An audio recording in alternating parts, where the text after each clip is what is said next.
നമസ്കാരം. ലേശം വ്യത്യസ്തതയുള്ള ഒരു ഇതിവൃത്തവുമായി ഞാൻ പ്രേക്ഷകരെ സമീപിക്കട്ടെ. ട്രംപ് നിറഞ്ഞു നിൽക്കുന്ന ട്രംപുരാൻ കാലഘട്ടത്തിലാണ് നമ്മൾ ജീവിക്കുന്നത്. പക്ഷേ നമ്മുടെ സ്വന്തം എമ്പുരാനെ മറന്നുകൊണ്ട് ട്രംപുനാരെ മാത്രം നമ്പി പോകാനാവില്ലല്ലോ. കാരണം ഒരു വിശ്വ സിനിമയുടെ ചാരുത ഏതാണ്ട് അതുപോലെ ഒപ്പിയെടുക്കുന്ന രീതിയിൽ പൃഥ്വിരാജ് അണിയിച്ചൊരുക്കുന്ന ഗോകുലം ഗോപാലിന്റെയും പൃഥ്വിരാജിന്റെയും മോഹൻലാലിന്റെയും ഒക്കെ ശ്രമഫലമായി ഉരുത്തിരിഞ്ഞ എമ്പുരാൻ എന്ന വിതിൻ കോട്സ് വിവാദ ചിത്രത്തെ വ്യത്യസ്തതയുള്ള കാഴ്ചപ്പാടിലൂടെ കാണാൻ ശ്രമിക്കുകയാണ്. മലയാളിയുടെ മനസ്സിനെ കൂടി അപഗ്രഥിക്കാൻ ശ്രമിക്കുകയാണ്. ഇതാണ് ഈ വീഡിയോയുടെ ഒരു ഇതിവൃത്തം. എമ്പുരാന്റെ കഥ പറയുകയോ ഏതെങ്കിലും പക്ഷം പിടിച്ചുകൊണ്ട് അല്ല ബി ജെ പിക്ക് അതെങ്ങനെ ദോഷകരമാകും, അതെന്താണ് സംഘപരിവാർ അജണ്ടയിൽ എമ്പുരാൻ എങ്ങനെ ഒരു വില്ലനായി, അതൊന്നുമല്ല ഇതിവൃത്തം. എമ്പുരാനിൽ പലരും കാണാതെ പോയതും എന്നാൽ കാണേണ്ടതുമായ കാര്യം, ആ എമ്പുരാൻ ഉയർത്തുന്ന വെല്ലുവിളി എന്താണ്? കേരളത്തിന്റെ സൈക്യയോട്, പാൻ ഇന്ത്യ പൊയ്ക്കോട്ടെ, കേരളത്തിന്റെ സൈക്യയിൽ എമ്പുരാൻ ഒരു തെരഞ്ഞെടുപ്പ് വർഷം വരികയാണ്. അടുത്ത വർഷം നിയമസഭാ തെരഞ്ഞെടുപ്പ് വരുന്നു, അതിന് മുമ്പ് പഞ്ചായത്ത് തെരഞ്ഞെടുപ്പ് വരുന്നു. അതിന് നമ്മുടെ മനസ്സുകളെ ഏത് രീതിയിൽ സ്വാധീനിക്കും? എന്താണ് ഇത്രയധികം വിവാദം വരാനുള്ള കാരണം?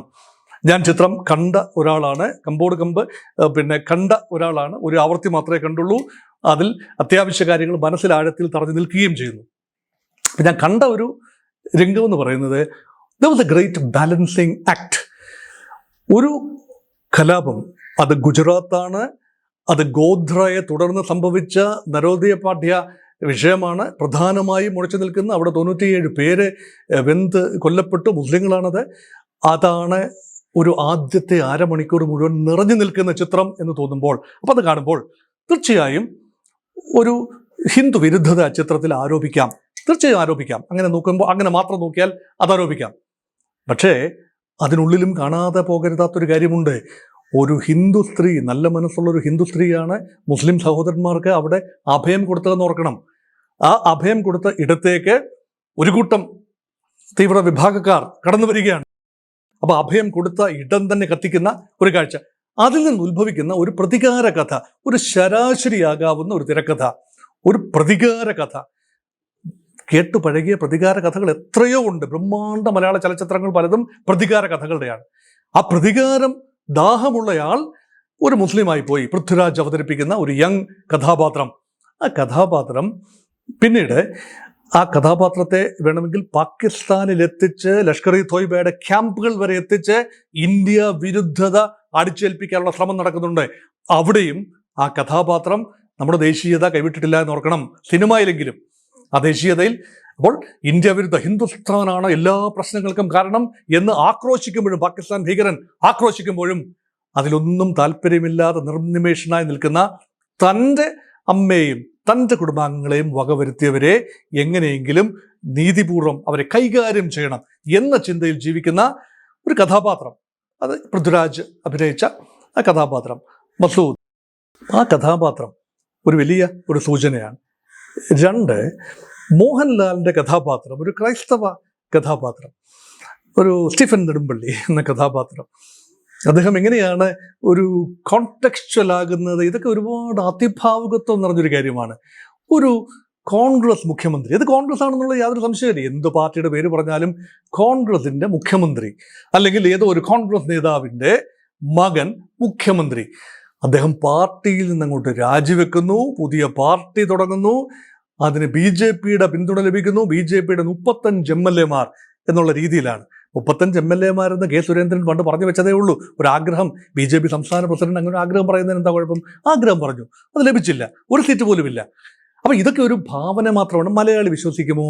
കോൺഗ്രസും BJPയും കൂടെ ചേർന്ന് കേരളത്തിൽ അങ്ങ് അധികാരത്തിലിരിക്കുന്നു, ഒരു ചെറുപ്പക്കാരനായ മുഖ്യമന്ത്രിയെ വെച്ച് അങ്ങനെ അധികാരത്തിലിരിക്കുന്നു. ഇതൊക്കെ വെറും ഭാവന മാത്രമാണെന്ന് ഒറ്റയടിക്ക് മനസ്സിലാകാം. അതുകൊണ്ട് കോൺഗ്രസ്സുകാർക്കോ BJPക്കാർക്കോ ഇടതുപക്ഷക്കാർക്കോ കുരുപൊട്ടേണ്ട ഒരു കാര്യവും അതിനകത്ത് ഞാൻ കണ്ടില്ല. ആ സ്റ്റീഫൻ നെടുമ്പള്ളി എന്ന ക്രൈസ്തവനാണ്. അദ്ദേഹം വലിയ രീതിയിൽ ലൂസിഫറായി, കറുത്ത മാലാഖയായി, ദൈവപുത്രന് തെറ്റുപറ്റിയാൽ അവിടെ ദൈവപുത്രൻ ആരാണ്? മുഖ്യമന്ത്രിയുടെ പുത്രനായി, യഥാർത്ഥത്തിൽ പണ്ട് മുഖ്യമന്ത്രിയുടെ പുത്രനായി പുതിയ മുഖ്യമന്ത്രിയായി വന്ന ആൾ പിഴച്ചു പോയിരിക്കുന്നു. ആ ഒരർത്ഥത്തിലാണ് പറഞ്ഞത്. ഇതിന് ആലങ്കാരിക ഭാഷയിൽ പറഞ്ഞു. അപ്പൊ ക്രൈസ്തവ മനസ്സുകൾ വേദനിച്ചു കാണും. ദൈവപുത്രൻ എന്നത് യേശു ക്രിസ്തുവാണ്, അതുകൊണ്ട് വേദനിച്ചു കാണും എന്ന് പറയുന്നത് യാതൊരു രീതിയിലുള്ള ഇതൊരു സിനിമയാണ്. അവിടെ ഉപയോഗിക്കുന്ന ഒരു വാക്ക് ദൈവപുത്രൻ എന്ന് പറഞ്ഞാൽ അതിന് ക്രിസ്തു എന്ന് മാത്രമാണോ അർത്ഥം എന്ന രീതിയിലുള്ള ചോദ്യം ചോദിക്കാം. അത് ക്രിസ്ത്യാനികളെ സംബന്ധിച്ചിടത്തോളം അങ്ങനെ ആയിരിക്കാം, പക്ഷെ അല്ലാതെ ഇതര മതസ്ഥരെ സംബന്ധിച്ചിടത്തോളം അങ്ങനെ ആകണമെന്നില്ല. അപ്പം ഇവിടെയൊക്കെ ഒരു കലാപരമായ കാര്യം, ഒരു ഡയലോഗിന് വേണ്ടിയുള്ള ഡയലോഗ്, ഇതൊന്നും കാണാതെ അതിൻ്റെ പിന്നിലും ഒരു വർഗീയത കാണുന്നത് വളരെ കഷ്ടകരമാണ്, മോശകരമാണ് എന്ന രീതിയിൽ എനിക്ക് കാണാനൊക്കൂ. അതുപോലെ എമ്പുരാൻ ചിത്രം പുരോഗമിക്കുന്നു. അതിൻ്റെ ചിത്രത്തിൻ്റെ ഒരു ഉദ്ദേശം എന്ന് പറയുന്നത് എല്ലാ പാർട്ടികളെയും തലോടി വിടുകയാണ്, അല്ലേ? കോൺഗ്രസ് പാർട്ടിയെക്കുറിച്ച് വലിയ രീതിയിൽ സ്വാതന്ത്ര്യം നേടിത്തന്നു, അത് തന്നു, ഇത് തന്നു എന്ന് കോൺഗ്രസ് നേതാവ് പറയുമ്പോൾ എന്നിട്ട് എന്തായി എന്ന ഒറ്റ ഡയലോഗിൽ തന്നെ കോൺഗ്രസിന്റെ അടപ്പൂരി പറഞ്ഞിട്ട് എന്താ കാര്യം? ഇന്നത്തെ കോൺഗ്രസിന്റെ പാൻ ഇന്ത്യ തരത്തിലെ അവസ്ഥ നോക്കൂ. ഇടതുപക്ഷത്തെ പരിഹസിക്കുന്നുണ്ട്. കേരളത്തിനുള്ളിൽ മാത്രം സ്വാധീനമുള്ള ഒരു പാൻ ഇന്ത്യ കാഴ്ചപ്പാട് ഒട്ടുമില്ലാത്ത ഒരു പ്രാദേശിക സംവിധാനമാണ് CPM. അത് മാത്രമല്ല CPM കട്ടൻ ചായയും പരിപ്പ് വടയും കഴിച്ച് നടന്നൊരു കാലം, ആ കാലം ഇപ്പോഴും ഉണ്ട് എന്ന് ചിലരെങ്കിലും ചിന്തിക്കുന്നു. പക്ഷേ പഞ്ചനക്ഷത്ര സൗകര്യങ്ങളിൽ ഇരുന്നു കൊണ്ട് പരിപ്പ് വട കഴിക്കുന്ന ഇടതുപക്ഷക്കാർ, ഇതൊക്കെ ഒരു രാഷ്ട്രീയ ആക്ഷേപഹാസ്യമാണ്. അപ്പം സെലക്ട് പഞ്ച് ഡയലോഗുകൾ അതിനകത്തുണ്ട്. ഇതൊക്കെ ആസ്വദിക്കുക എത്ര ഹൃദ്യമായ കാര്യമാണ്. ഓരോ പാർട്ടിയെ കൊട്ടുമ്പം അത് ആ പാർട്ടിക്കാർ തന്നെ കെ സുരേന്ദ്രനെതിരെയുള്ള ഒരു സുരാജ് വെഞ്ഞാറമൂട് സുരേന്ദ്രനെ അവതരിപ്പിക്കുന്ന എത്ര തന്മയത്വത്തോടു കൂടിയാണ്. അപ്പം കെ സുരേന്ദ്രൻ മുന്നോട്ട് വരികയും പറയുക, okay Suraj done A wonderful job എന്ന് പറഞ്ഞ് ഭയങ്കര ഓക്കെ തമാശ. ഇത് തമാശയായിട്ട് തന്നെ എടുക്കണം. അപ്പം അതുകൊണ്ട് സുരേന്ദ്രൻ മോശക്കാരോ സിനിമയിൽ അങ്ങനെ അവതരിപ്പിച്ചു എന്നതുകൊണ്ട് യഥാർത്ഥ മനസ്സിൽ കെ സുരേന്ദ്രൻ എന്ന വിഖ്യാത നേതാവ് മോശക്കാരനാകുമോ? ഒരിക്കലും ഉണ്ടാകും തോന്നില്ല. അപ്പം ഇതിനെയൊക്കെ കലാപരമായ ഒരു രീതിയിൽ എടുക്കുക, ഒന്നുമില്ലെങ്കിൽ ഹോളിവുഡ് മാതൃകയിലുള്ള ഡയലോഗുകൾ ക്രമീകരിക്കുകയും ഇതൊരു ഇന്റർനാഷണൽ സെറ്റിങ്ങിലാണ്, ഗ്ലോബൽ സെറ്റിങ്ങിലാണ്, അല്ലേ? വെസ്റ്റ് ആഫ്രിക്കയിലെ ചില രാജ്യങ്ങളിൽ, അല്ലേ, അതുപോലെ യൂറോപ്യൻ രാജ്യങ്ങളിൽ, മധ്യപൗരസ്ത്യ പ്രദേശത്ത്, ഇന്ത്യയിലെ തന്നെ ബോംബെയിലും, അങ്ങനെ പലയിടത്തായി നടക്കുന്ന സംഭവങ്ങൾ. അങ്ങനെ മോഹൻലാൽ എന്ന അതിമാനുഷ കഥാപാത്രം എമ്പുരാനായി നിറഞ്ഞു നിൽക്കുന്നു, രക്ഷകനായി നിറഞ്ഞു നിൽക്കുന്നു. ഇവിടെ ഞാൻ കണ്ട മറ്റൊരു കാര്യമുണ്ട്, അധികം പേര് കണ്ടാൽ മലയാളിക്ക് എപ്പോഴും ഒരു ചിന്തയുണ്ട്. ഏതെങ്കിലും ഒരു രക്ഷകൻ വരും, അനീതിക്കെതിരെ പോരാടാനായി ഒരു രക്ഷകൻ അവതരിക്കും. ഒരു അതിമാനുഷ കപ്പാസിറ്റിയുള്ള ഒരു രക്ഷകനാണ്. ഇത്രയും വിദ്യാഭ്യാസവും എഡ്യൂക്കേറ്റഡ് ഇതൊക്കെ ഉള്ളവർക്കെല്ലാം മനസ്സിൽ ചിന്തിക്കുന്നത്. അതുകൊണ്ട് ഇതാണ് പൃഥ്വിരാജ് എന്ന കച്ചവടമാണ്. ഇത് വിവാദമുണ്ടാകും എന്ന് അറിഞ്ഞുകൊണ്ട് തന്നെ ഇത് രാഷ്ട്രീയ സിനിമയാണ്, ഒരു രാഷ്ട്രീയ സന്ദേശമാണ് കൊടുക്കുന്നത്. പൃഥ്വിരാജിന്റെ കൃത്യമായ രാഷ്ട്രീയം ഇതിനകത്തുണ്ട്, ഇല്ല എന്ന് പറയുന്നില്ലല്ലോ. പൃഥ്വിരാജ് പറയുമെന്ന് എനിക്ക് തോന്നുന്നില്ല. ഇതിനകത്ത് രാഷ്ട്രീയമുണ്ട്. രാഷ്ട്രീയം, അനുവദനീയമായ രാഷ്ട്രീയം പറയുന്നതിന് എന്താ കുഴപ്പം? എല്ലാവരുടെയും സംസാരത്തിലില്ലേ? ഒരു പ്രഭാഷണത്തിൽ സംസാരമില്ലേ? ഒരു വീഡിയോ ക്ലിപ്പ് ഇടുന്നതിനകത്ത് രാഷ്ട്രീയമില്ലേ? എപ്പോഴും രാഷ്ട്രീയമുണ്ട്. രാഷ്ട്രീയം എന്ന രാഷ്ട്രത്തെ കുറിക്കുന്ന എന്തിനേയും രാഷ്ട്രീയം എന്ന് പറയാം. ഒരാൾക്കുള്ള അഭിപ്രായത്തെ രാഷ്ട്രീയം എന്ന് വേണമെങ്കിൽ പറയാം. അപ്പോൾ പൃഥ്വിരാജിന് രാഷ്ട്രീയമുണ്ട്, ഇതെടുത്തവർക്ക് രാഷ്ട്രീയമുണ്ട്. അത് ഇല്ല എന്ന് പറഞ്ഞാൽ അത് ശരിയല്ല. ആ രാഷ്ട്രീയം പറയാൻ പറ്റും. അത് കലാമൂല്യത്തോടു കൂടി എടുക്കുക. എത്ര രാഷ്ട്രീയ സിനിമകൾ ഉണ്ടായിട്ടുണ്ട്. ഇടതുപക്ഷത്തെ അതിശക്തമായി തൊലി ഉരിച്ച് കാട്ടുന്ന എത്രയോ ചിത്രങ്ങൾ വന്നിട്ടുണ്ട്. ഇടതുപക്ഷത്തെ വാനോളം പുകഴ്ത്തുന്ന ചിത്രങ്ങൾ വന്നിട്ടില്ലേ? ദേശീയതയെ വലിയ തോതിൽ ഉയർത്തുന്ന ചിത്രങ്ങൾ വന്നിട്ടില്ലേ? അതിൻ്റെ മുഴുവൻ പ്രയോജനം BJPക്ക് മാത്രമാണോ ലഭിക്കുന്നത്? അങ്ങനെയൊന്നും അല്ലല്ലോ. അപ്പം ഇതുകൊണ്ട് ഈ വിഷയം അവരങ്ങനെയൊക്കെ പറയും, ഗോകുലം ഗോപാലൻ്റെ ബിസിനസ് അല്ലേ, അല്ലെങ്കിൽ ഈ പൃഥ്വിരാജ് എങ്ങനെയൊക്കെ പറയും, നമുക്ക് ദോഷകരമാകുന്ന ചില കാര്യങ്ങൾ അതിനകത്തുണ്ട്.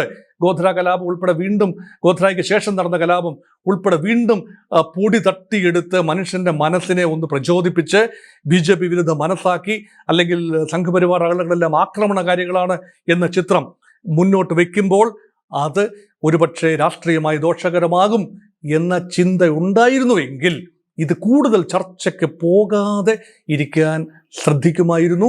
BJPയും RSSും RSSന്റെ മുഖപത്രമായ ഓർഗനൈസറും എല്ലാം 2 പ്രാവശ്യം ഓർഗനൈസറിൽ ഇതിനെതിരെ ശക്തമായ മുഖപ്രസംഗങ്ങൾ എഴുതുമ്പോൾ ഗൗരവമായി ഈ ചിത്രത്തെ എടുത്തു എന്നും ആ ചിത്രത്തെ 17 വെട്ടുകൾ വെട്ടി പുതുക്കി ഒന്ന് മൂർച്ച കുറച്ച് ഒരു പലറ്റബിളായ രീതിയിൽ വീണ്ടും അവതരിപ്പിക്കുന്നു എന്ന് കാണുമ്പോൾ പൃഥ്വിരാജ് കുറിച്ചിരിക്കുന്നുണ്ടാകും. ആദ്യം കണ്ടവരെല്ലാം വീണ്ടും കാണും. കാരണം എന്താ വെട്ടിമാറ്റിയതെന്നൊന്നും അറിയണമല്ലോ. അപ്പോൾ ഇതൊക്കെ ഒരു ബിസിനസ് അല്ലേ? 5 ദിവസം കൊണ്ട് 200 കോടി ക്ലബിലേക്ക് കയറിയ ചിത്രം, ഒരുപക്ഷെ 1000 കോടി ക്ലബിലേക്ക് ഒരു മാസം ഓടിയാൽ 1000 കോടിയിലേക്കും അല്ലെങ്കിൽ 800 കോടി ക്ലബിലേക്കെങ്കിലും 200 കോടി മാത്രം ചെലവഴിച്ച ഒരു പടം 800 കോടിയോ 1000 കോടിയോ വരുമ്പോൾ ബിസിനസ് മോഡൽ എന്ന നിലയിൽ വലിയ വിജയമാണ്. മാത്രമല്ല, തകർന്നു കിടക്കുന്ന കേരളത്തിലെ സാഗിങ് ഫിലിം ഇൻഡസ്ട്രിക്ക് എല്ലാ മേഖലയിലും ഒരു വലിയ പുത്തൻ ഉണർവ് നൽകാൻ കഴിയുന്ന, ഒരുപക്ഷെ മലയാള സിനിമയുടെ മുഖച്ഛായ തന്നെ മാറ്റി എഴുതാൻ കഴിയുന്ന ഒരു സാങ്കേതിക വിദ്യ കൊണ്ടും മലയാള പുതിയ ആഖ്യാന ശൈലി കൊണ്ടും എല്ലാം തന്നെ ഇത് ശരിക്കും പറഞ്ഞാൽ ഇത് തട്ടുപൊളിപ്പൻ പടം തന്നെയാണ്. പക്ഷേ തട്ടുപൊളിപ്പൻ പടം വിത്ത് ഡിഫറൻസ് എന്ന് പറയാവുന്നതാണ്. അതിന് പിന്നിൽ രാഷ്ട്രീയം കൊണ്ടുവന്ന് എല്ലാവരും തന്നെ, ഇടതുപക്ഷം അതിനെ വാനോളം വാഴ്ത്തുന്നത്, അവരും രാഷ്ട്രീയം തന്നെയാണ് കളിക്കുന്നത്. എന്തിനാണ് ഇതിനെ വാനോളം വാഴ്ത്തുന്നത്? അതിനകത്ത് ഇടതുപക്ഷത്തിന് ആഹ്ലാദിക്കാൻ ഒരു വകയും അതിനകത്തുണ്ടെന്ന് എനിക്ക് തോന്നുന്നില്ല. കോൺഗ്രസിനും കാര്യമായി ആഹ്ലാദിക്കാൻ വകയുണ്ടെന്ന് തോന്നുന്നില്ല. ആർക്കും കാര്യമായി ആഹ്ലാദിക്കാൻ വകയില്ല. സ്വന്തം മനസാക്ഷിയോട് ഒരുപാട് ചോദ്യങ്ങൾ നമുക്ക് ചോദിക്കാനുണ്ട്. ഈ അക്രമവും അരാജകത്വവും തെറ്റാണ് എന്ന ഒരു മെസ്സേജ് നൽകാൻ ഒരു പക്ഷേ വാശിക്ക് അല്ലെങ്കിൽ രക്തം കൊണ്ട് മറുപടി പറയണം എന്ന ഒരു ചിന്ത ജനങ്ങളിലേക്ക് സന്നിവേശിപ്പിക്കാൻ ഈ ചിത്രം കാരണമായിട്ടുണ്ടെങ്കിൽ അത് തെറ്റെന്ന് പറയും. അത് ബിസിനസ്സാണ്. വാശി, വൈരാഗ്യം, കൂട്ടിപ്പക ഇതൊക്കെ തീർക്കേണ്ടതാണ് എന്നൊരു ചിന്ത. അപ്പം ആ ചിന്തയിൽ ലൂസിഫർ നായകനാകുമ്പോൾ, അതായത് മോഹൻലാൽ എന്ന ഒരു ലൂസിഫർ കഥാപാത്രം അല്ലെങ്കിൽ എമ്പുരാൻ കഥാപാത്രം പിശാചിൻ്റെ രൂപത്തിൽ രക്ഷകനായി വരുമ്പോൾ അതിലൊരു വ്യത്യസ്തത കാണാം, ഒരു കാവ്യനീതി വേണമെങ്കിൽ കാണാം. അതിൽ പരം രാഷ്ട്രീയം അതിൽ കാണേണ്ട കാര്യമില്ല. പൊതുവെ വിവാദങ്ങൾ ഒഴിവാക്കാമായിരുന്ന ഒരു സിനിമ ശരാശരി തിരക്കഥയിൽ ശരാശരി കാഴ്ചക്കാരുമായി ഒരു പക്ഷേ മുടക്കിയ മുതൽ കൃത്യമായി തിരിച്ചു കിട്ടുമായിരിക്കാം. വൻ കൊള്ള ലാഭം ഉണ്ടാകാതെ പോകാമായിരുന്ന ഒരു ചിത്രത്തെ എല്ലാവരും, രാഷ്ട്രീയ കക്ഷികൾ, കോൺഗ്രസും CPM-ഉം BJP-യും പരിവാർ കക്ഷികളും എല്ലാം ചേർന്ന് തകർത്ത് വാരി വൻ സാമ്പത്തിക വിജയമായി മാറ്റിയെടുത്തു.